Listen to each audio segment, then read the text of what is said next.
বালবীর বালবীর, আরে আমাকে তো কেউ ডাকতেছে, মনে হয় কেউ সমস্যায় পড়েছে, আমার তো এক্ষুনি যেতে হবে। ভাই তুই তোর কাজ কর, আমি গিয়ে দেখি কে আবার কোন সমস্যায় পড়লো। বলো এবার কি করতে হবে? বালবীর আমরা 2 দিন ধরে কাজ করতেছি, খুব ক্ষুধা লাগছে, কিছু খেতে দাও আমাদেরকে। ঠিক আছে তোমাদের হাত আগে করো, দেখো আমি এটা কি দিতেছি। এটা হলো জাদুই কিতাব, এখানে তোমরা যা বানাবে সেটাই খেতে পারবে। ঠিক আছে বালবীর, চল ভাই এক্ষুনি বানিয়ে ফেলি। ভাই জিলাপি বানাও। ঠিক আছে বানাইতেছি। হ্যাঁ আরে এটা তো মশার কয়েল হলো। আরে তোর প্ল্যান তো ফেল হয়ে গেল, দেখ এবার আমি কি বানাই। এবার তো আমি বানাবো বার্গার। আরে এটা কি হলো? এটা তো গোবর। আব্বে তাড়াতাড়ি চল ভাই, এইসব কি ভুলভাল জিনিস আসতেছে। কোথায় শালার বালবীর? ধরতে হবে ওকে। বালবীর এসব কি আসতেছে? কখনো মশার কয়েল, কখনো গোবর। বাস তোমাদের বানানোর কোনো আইডিয়াই নেই। দেখো আমার কাছে দাও, আমি বানিয়ে দিচ্ছি। আরে এটা তো ওষুধ। বালবীর ভাগ এখান থেকে।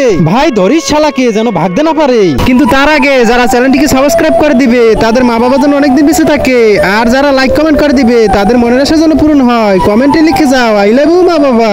এবার তোর ওষুধ, তুই কা শালা, কেমন লাগতেছে মজা?